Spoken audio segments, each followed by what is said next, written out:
Greetings, geeks! Welcome to episode 629 of Geeks in Space. I'm Rob Commander Taco Malda, and joining me today on the news orbit is Chris DeBona. Hi. And Rob Roseboom. Hello. I can't talk with the words right today, apparently. I have my phone on Do Not Disturb. Oh, wow, we're super classy and professional here. No, when it vibrates, somehow the sound like travels all the way up the stock of the mic onto the mic. You have something in your office that causes a vibration that rumbles like your ice maker does it? It's pretty neat. No, the ice maker has been retired. You know, it's under a. There's something hollow and echoey. Here's what it is. Oh yeah, meat that slicer. It's your meat slicer. No, the meat slicer's in the kitchen. So no, what it is the desk has a bar, and I put my foot on the bar, and it's like playing a drum. Yeah. You know, and I have very poor personal habits. We know. You know, like I'm scratching my nose a lot. We know. Tapping on things. It's I'm fine. interrupting Rob Malda and Rob Roseboom a lot. You know, I'm really not a very tolerant. People don't tolerate me for very long. We know. Usually, you know. That's why we put up with you for a couple hours a week. It all makes us feel human. Because you feel better because of how broken. Yeah, it's about relative humanity. It's like, oh, I'm not as bad as Chris, so it's fine. Yeah. Well, it's funny, you know. My family is like all out of town now. You know, one kid in camp, the rest of the guys are in New York, and so you know, I've been puttering around the house like an old person. You going feral? Keeping things clean, and I can't clean up the yard. You know, so I can't imagine a universe where a room or a space that I clean stays that way. Oh, it comes. I was just gonna say, I think cleaning something and then coming back the next day and seeing that it's still clean is one of the greatest things in the world. Yep. Here on Mars, everything stays exactly where I put it, but there's literally no other place in the house where it stays as I put it. Well, I mean, you're in a period of maximum complexity with right. 2 kids under 10, and a spouse and a house, and you have cats too, right? Oh yeah, and they are constantly coating the entire residence in a very fine layer of vomit. Oh God, I couldn't do it. Rob. Yeah, cats suck. I love my cat, but I'm so allergic to him. So I've been spending more time in the ADU, and so when I'm here, I can breathe. My arms don't get itchy. It's glorious. Yeah, no, it's not. I hate that stuff. You know that man cave. It's a he shed. No, it's where I work, man. So, Rob, I got some bad news for you. It's my office. I know Starlink was kind of your hope for the future for internet, but it turns out that they turn off when they hit 122. That seems like a low temperature for that kind of thing, but at the same time, Earth's getting hotter. There's going to be a heat dome over the northwest United States. Yeah, stretching from Seattle through Idaho. So I don't think we've hit those numbers yet, but it will get above 100 a couple days at least during the summer in Michigan. Sure. So. Although last night it was down to like 45 or something. Yeah. Wow, that's a huge swing. Yeah, we had like a 40-degree swing. In like a day and a half or something. It was amazing. It is not unusual to have like 50-degree swings here in Michigan throughout the weeks. That's nutty. Yeah. And you had a tornado, or was that Chicago? Somebody had a tornado that didn't normally have them. We have that sort of stuff all the time, but it's been, the weather here has been really bad for like the last week. Do y'all have week. Bomb shelters for tornadoes or tornado shelters? No, we just take it. Yeah, no, we go to Uriah's barn. Yeah. Yeah, right. We just sit there. Here's a tornado. Wait for the zombies. Let's sit here and watch it. No, that's what happened last time. A few years ago, there was a huge tornado that went through. We all happened to be at Uriah's barn. Well, calling that a barn is not really understanding the story. Well, it's kind of like calling it an ADU. Well, let's just call it a he shed and have plausible deniability. No. All right, Starlink's going into thermal shutdown, which I get, sometimes, computers like, hey, too hot, yo. And I guess they don't have a fan assembly inside it to keep things cool. Well, why would you? You're a satellite dish. You're a satellite dish. You don't want a fan on it. That's crazy, you know? Right. I'm wondering if people are like, I'm going to run ice coils around the outside of, or some jerk like submerges it nice and says, it's not working. I water cooled my Starlink. I water cooled my Steve from Gamers Nexus has rated the cooling potential of all Starlink dishes on the market. I'm picturing Steve doing one of his, freak outs where he's like, I can't believe. Come on, guys. Come on. As I said in my previous video, Yep, just like that. He's really funny. So the state of Windows story, you should actually look at that for 2 seconds because it actually is really funny. They're talking about the article is how many different design languages Windows has had over the years, and the fact that they all are still somewhere. Like you can still find modules within Windows that have like the Windows 95 aesthetic. I don't know that they had anything Windows 3 aesthetic. Like, maybe a Windows 3.11 for work groups. I have to tell you, I have feelings. When they introduce these ribbons I hate under the ribbons menu so bar, much. They're so bad.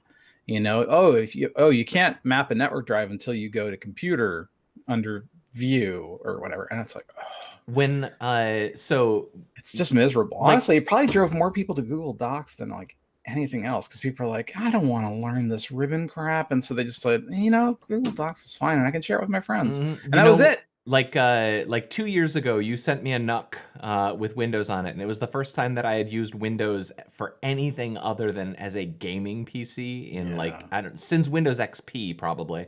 And the ribbon thing, I couldn't I literally couldn't figure out what the labels were attached to. The icons weren't related.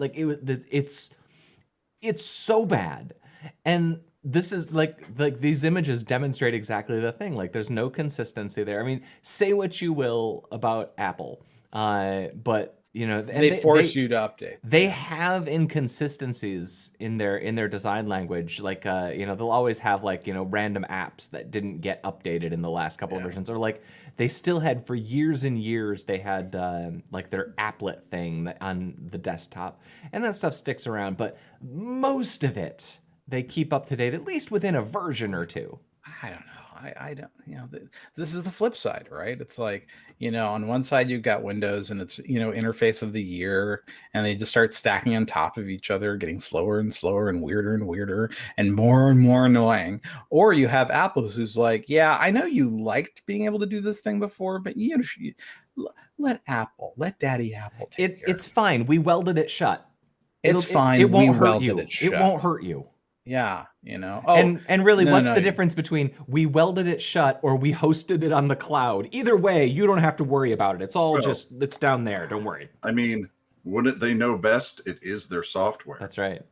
And if you were to, what did they say, that as sidewalling a sidewalled garden was not in their users' interests? Side-loaded app stores are not in our users' interests. Yeah.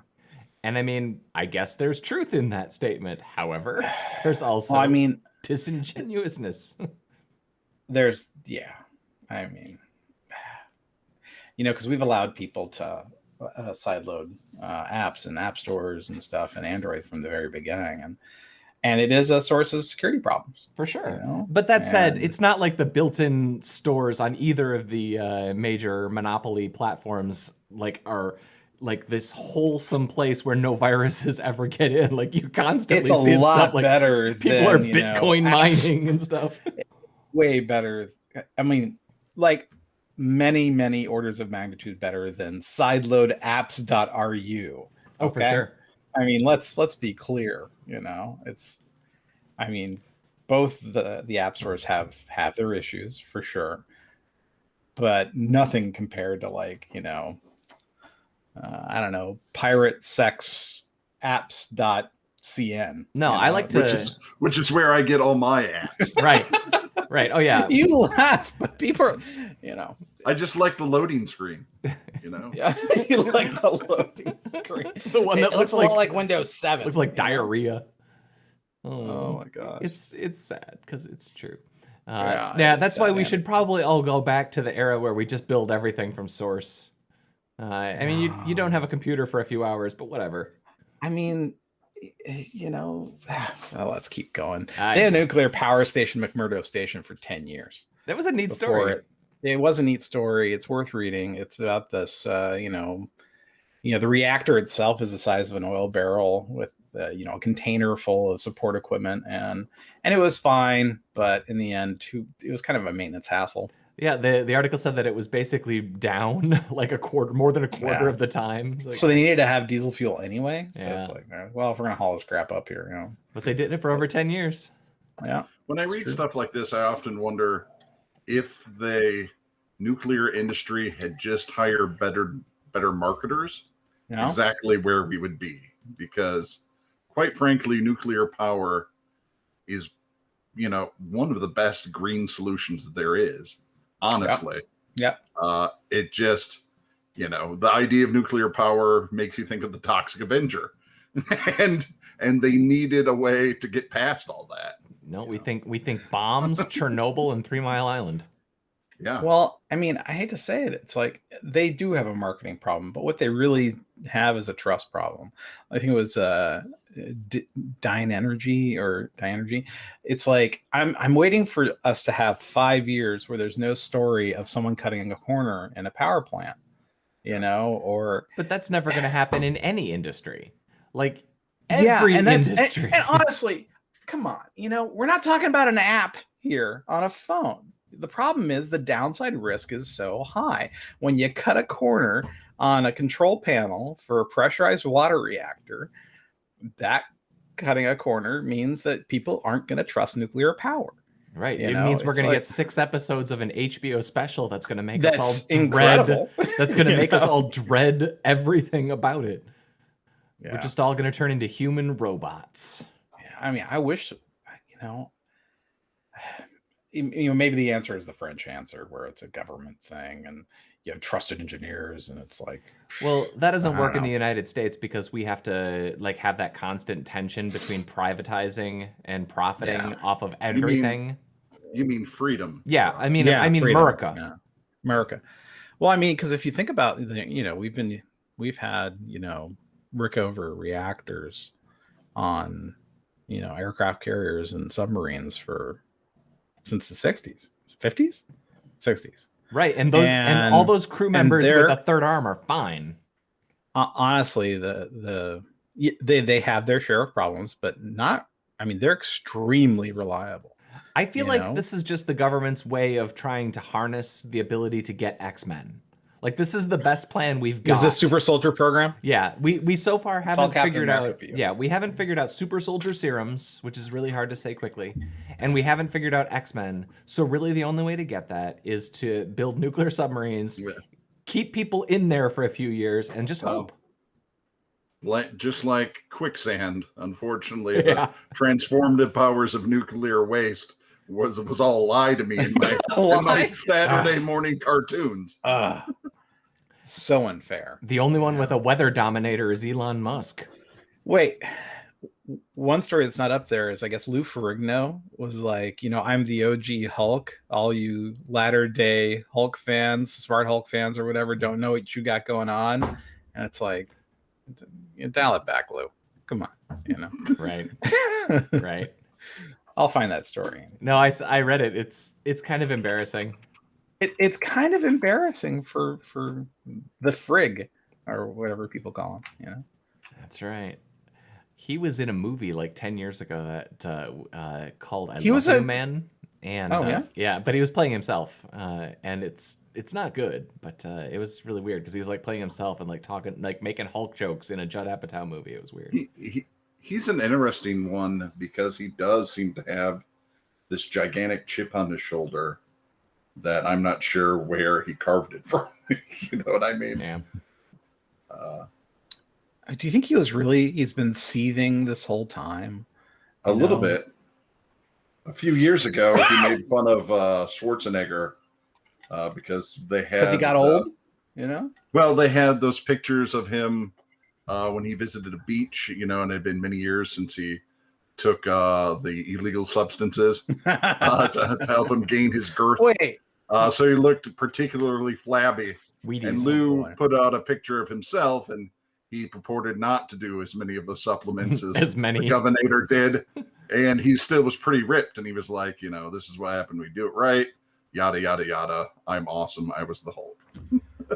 So, I think I loved the Hulk TV show. I mean, it was great. Well, in a lot of ways, really.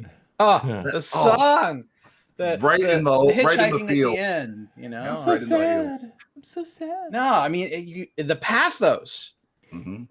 It was so good. No, right? He reminds me in a lot of ways of like when you see the stories about baseball players or football players from the 70s and stuff before they start getting the $1 million contracts. Like, if he had become famous, if he had been his thing 10 years later, maybe he wouldn't have ended up with Schwarzenegger money. But he might have ended up with like Van Damme money, somewhere in that category. The second or third tier down. Just like you see all those football players from the 70s who just like, we got concussions and we basically got paid nothing and it's all gone. Yeah, which is pretty sad. Path tracing Quake in Blender. So pop that up and just check the video out. The one thing I'll say, it's neat, but the one thing is that this is pre-rendered, so it's not quite as impressive as you would think. But the guy just goes into how he pulled the assets all out from original Quake files and then rendered them in Blender, and was doing different experiments to compare the performance of rendering in Blender versus rendering in the Quake RTX engine. Okay. It was interesting. But also, he's still not like it's still like 20 hiccup. It's like 20 seconds a frame, so it's nowhere near anything real time. But it's neat. I mean, I was interested in that sort of thing. Okay. SpaceX has robot dogs patrolling their rocket factory, which makes sense. Yeah. Well, there was that guy who sort of hung out there or whatever and took photos, and these are supposed to keep that guy from doing it again. I'm just surprised they just don't have random Teslas that just automatically start up and drive into trees near you if you're taking pictures. Right. They're not allowed to drive them unoccupied though, so there's just people sleeping in the back seat. Right. Who was I talking to who was going on about his Tesla? He's like, yeah, I borrowed a friend's Tesla and I put in a full self-driving mode and it almost killed me, Chris. Yeah. And I'm like, because I was expecting him to say, it's pretty good, But no, he's like, no, it's terrible.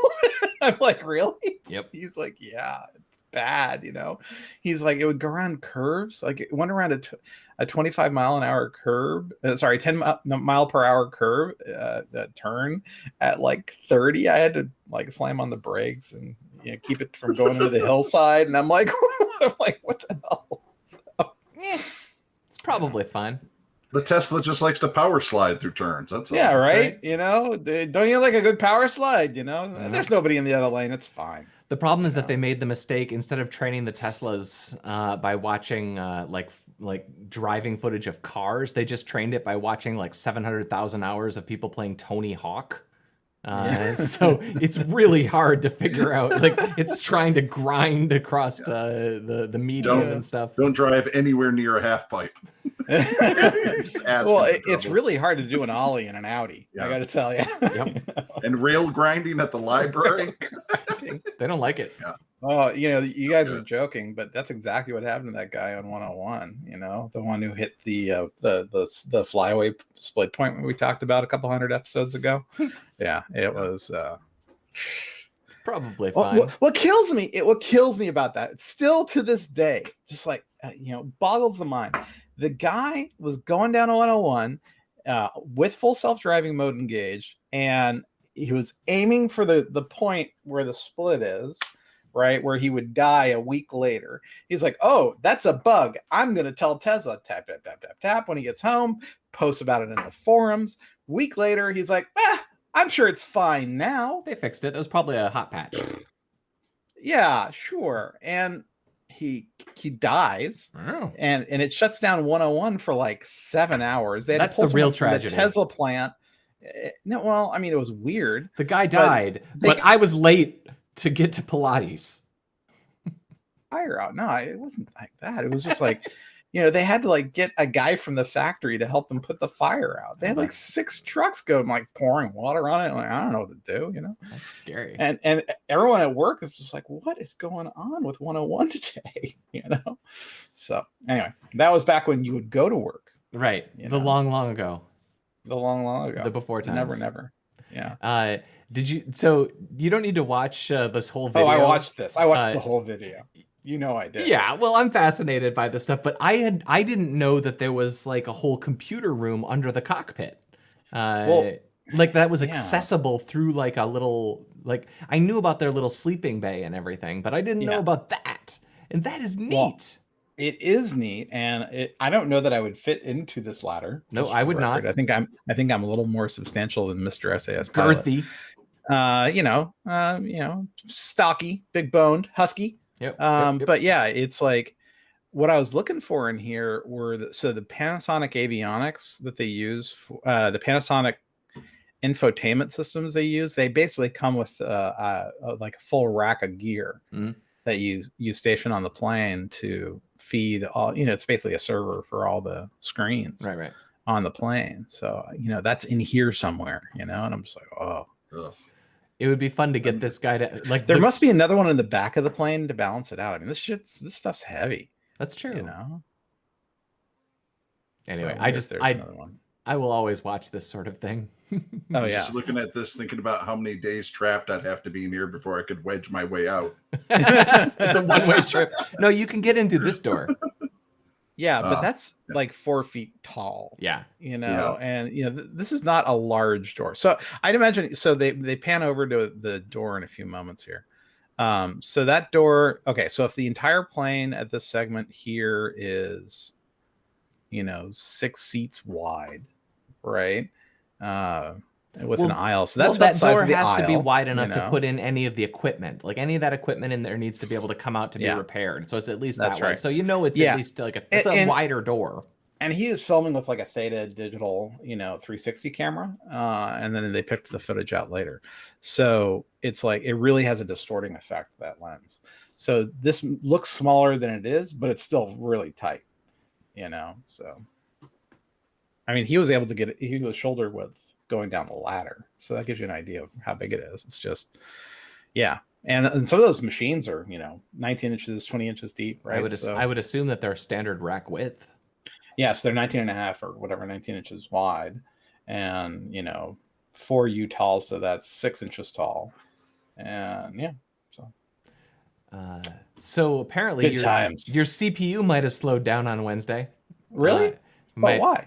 They had an interesting article. There was a microcode update, and this was just you don't often see, like, and maybe this guy was wrong. Maybe there was some other thing. But he had benchmarks the day before and the day after, and they were big. Wow. He's on Skylake,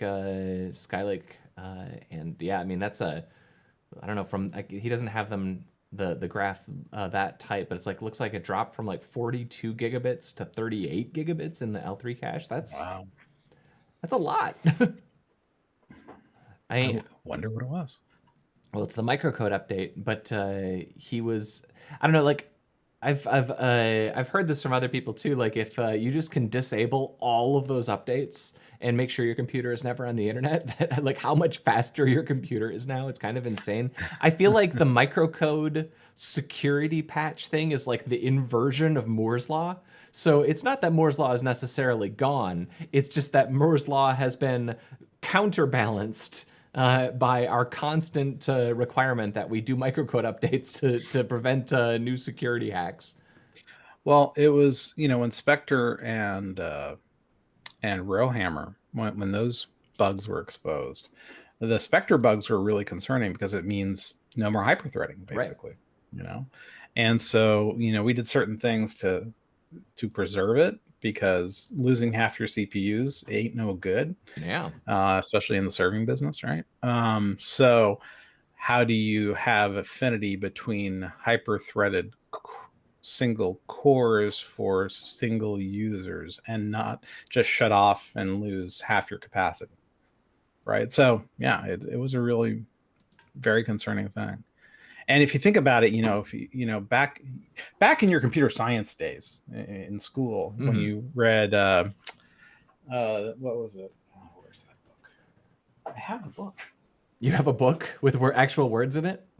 Well, it's the Patterson and Hennessy hardware book. It's over here somewhere.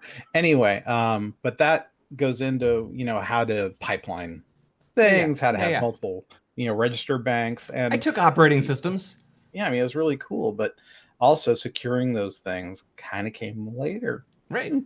Well, that's how it works in all of these tech stacks, right? You build it, you invent it, and then it takes a couple of years for somebody to figure out how to pee in the pool. Yeah. Peacocks. So I loved going to the zoo with the kids. But why? So you have a feral peacock problem in Los Angeles? No, you get like 5 points for best transition ever. So peacocks. Peacocks. Dansitions. I don't know. What about Rosebud? I'm sorry. Rob, maybe do you have any thoughts about CPU slowdowns and microcode performance? No. I know you have feelings about feral peacocks. Yeah, so much more so. Please. I have very strong feelings about feral peacocks. Okay. Well, there's a guinea hen peacock farm next to my house. No. So, you can hear these bastards screaming quite often. They are really loud, but they escape all the time too. I've only ever seen one guinea fowl out, but during the summer, you're about 50% chance of seeing a peacock walk down my road or the road right next to my house. We've had them in my backyard already too, and they're not scared of stuff. They're more like a goose. They're more like a goose in temperament. They lack self-preservation. And they never put their tails up. You want to see that big fan-tailed out, that thing you see in all. Look at that spectacular bastard. Yeah. Beautiful plumage. At least around here, none of the peacocks. All the peacocks around here are like, it's a waste.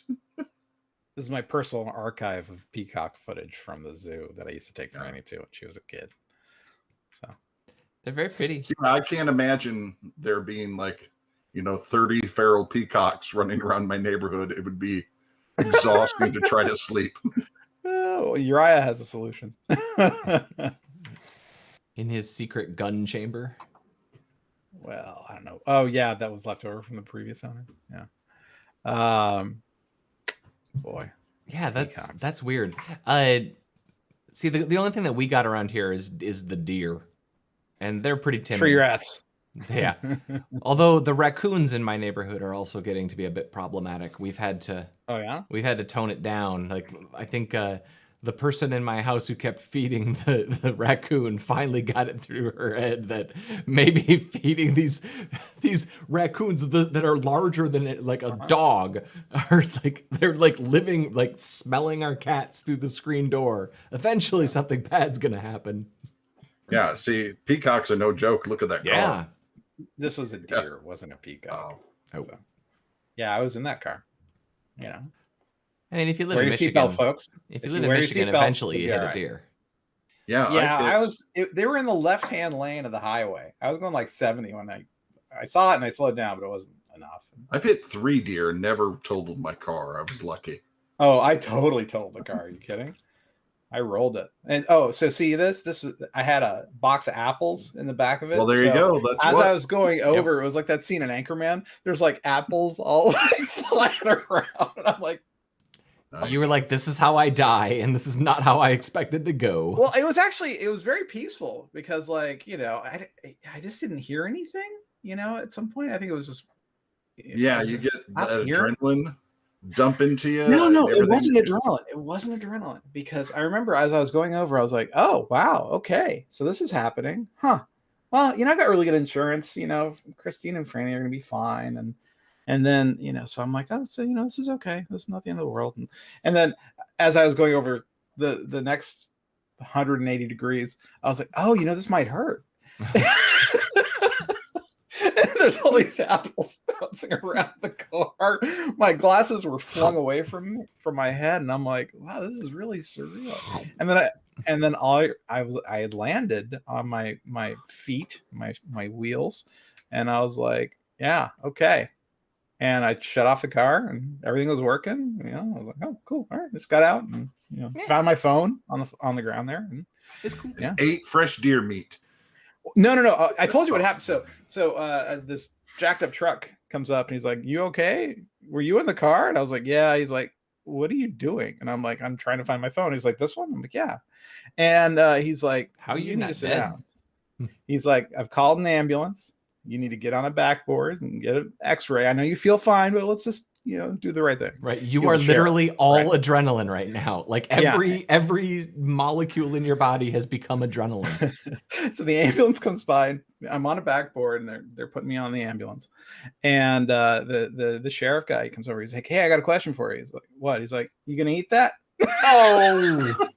I'm like, "The deer?" He's like, "Yeah, the deer, man. That's good eating.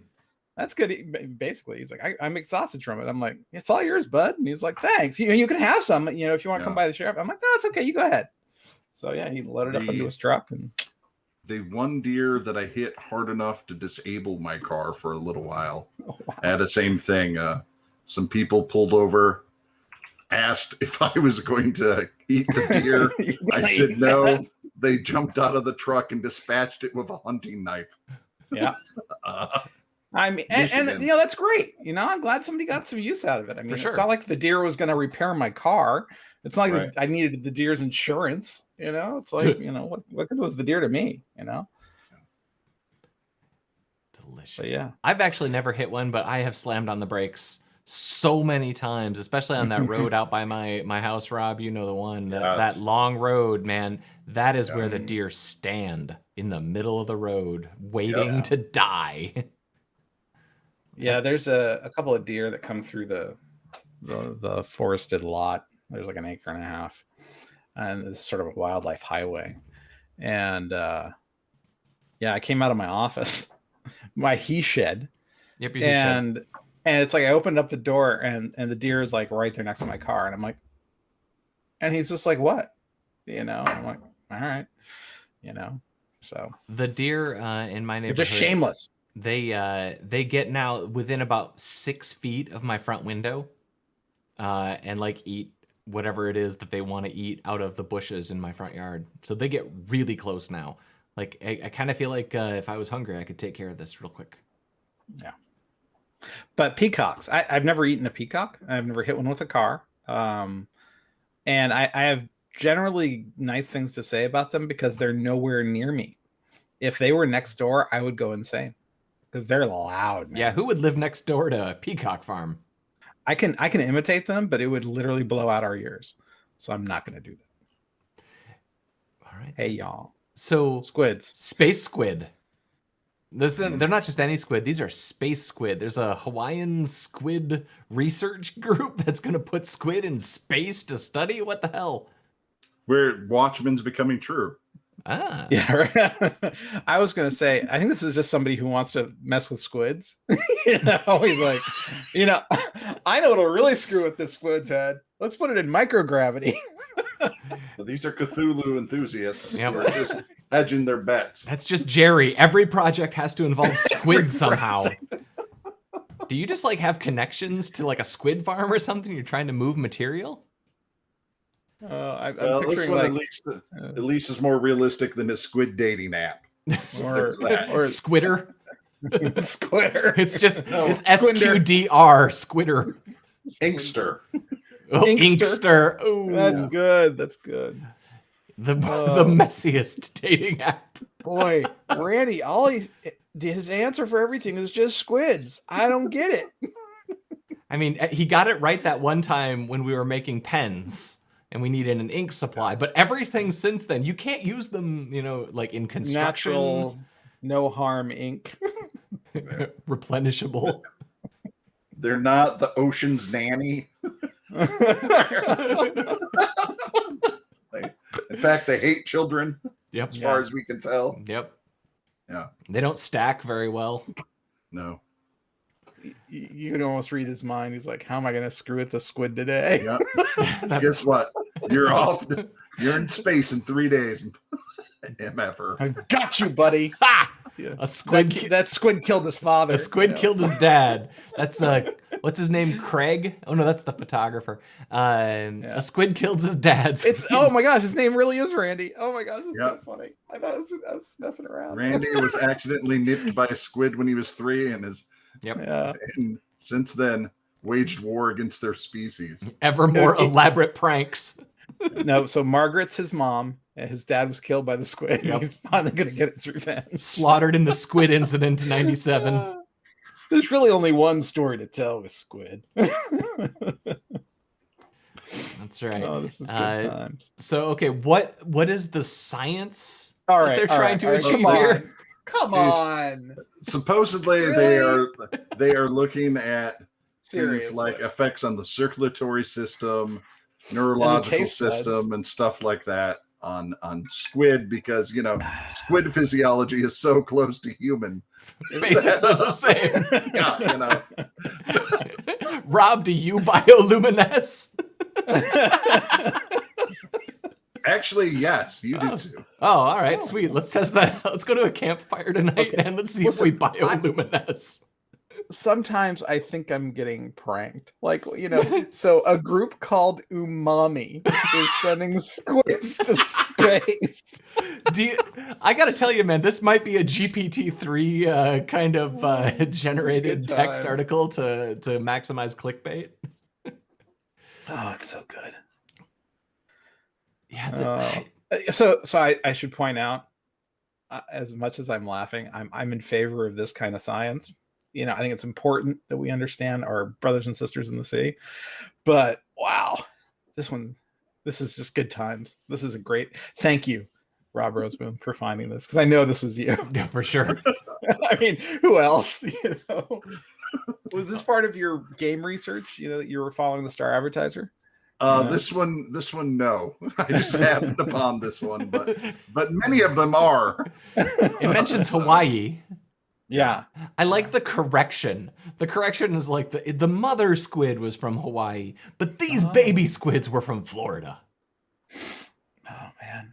It's important that you get that kind of subtlety correct when you're talking about space squid. They have dual citizenship then, One's from the Pacific Ocean, the other one's from the Atlantic Ocean. Right. Well, I'm sorry. Isn't the University of Florida on the Gulf of Mexico? Technically. I mean, really. That's still the Atlantic Ocean. Yeah, but it's kind of like a different. I hear you. So is that did we talk about that they all decided that there's a new ocean? No. That was here in the squid. thing? Yep, the squid rose up and decided that that there's going to be an extra ocean now. They decided that this is like some sea organization. Whoever got mad at Pluto. All the Atlantic Ocean zip codes are used up, so we have to make a new one. Yep, we had to switch to Ocean V6. All right.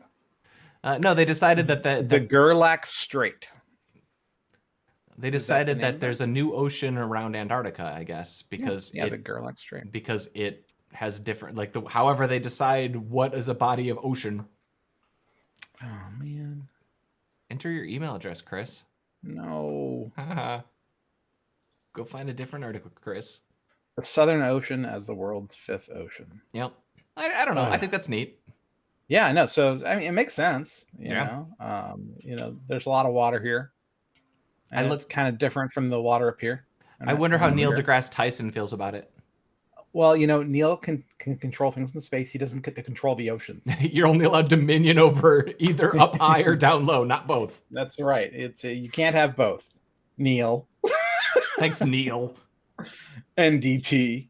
NDT. I think he's a neat guy, but yeah, he doesn't get to control the Southern Ocean. He's not the boss of us. He's not the boss of the ocean. That's Aquaman's territory. Yeah, Jason Momoa. Yeah, Jason Momoa's down there. The only other thing that I had on my list for today, did you guys watch, there's a new Rick and Morty. They're back now. I did. I enjoyed it. Is it good? I did too. If you like Rick and Morty. I never really got into it. I watched the Lokis, though. So you're caught up on the Lokis? I'm caught up on the Lokis. Well, that's good because there's a new Loki's tomorrow, and I'm all in.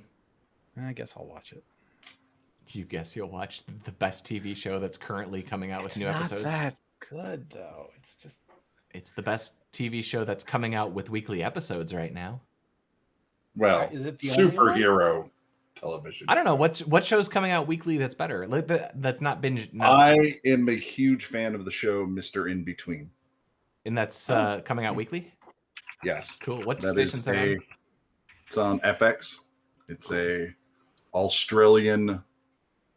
An Australian sort of dark comedy about a hitman. Oh yeah, a hitman / fixer. Cool. The whole series is really, really good and very Australian. So you have to be sort of accustomed to the Australian sort of pacing. And if you think the English have a dry wit, oh my God. You know, we just it's not. I know it's not Australia, but we just watched. Was the Wilder People, the Hunt of the Wilder People? Have you seen this? Mm-mm. It is extraordinarily good. There we go. Hunt for the Wilder People. It was Taika Waititi's big thing before Thor Ragnarok, and it is so charming and weird. You should definitely watch it. It's got Sam Neill in it.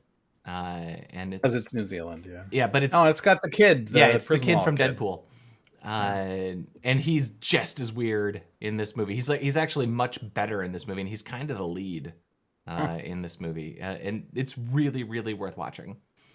I was kind of amazed at how just weird and funny it is, but it's the New Zealand humor. You know, that Taika Waititi, what we do in the shadows. Well, you saw that Edgar Wright did a documentary about the Sparks, right? I haven't seen it yet. I know he made it. I really want to watch that, so I'm going to watch it during my flight. Is that I didn't realize that was something that could be acquirable. I thought it was like a theatrical release in England right now or something. No, I think it's on one of the streaming services. Cool. Yeah. I'm all in. Because he also has that time travel movie with the Queen's Gambit lady in it, and I would like to see that as well. Anya Olsen, Tyler. Sure. Taylor Tomlinson, Tyler. Yeah. Names are getting too long. Too many hyphens. I'm getting confused. Anya Taylor-Joy.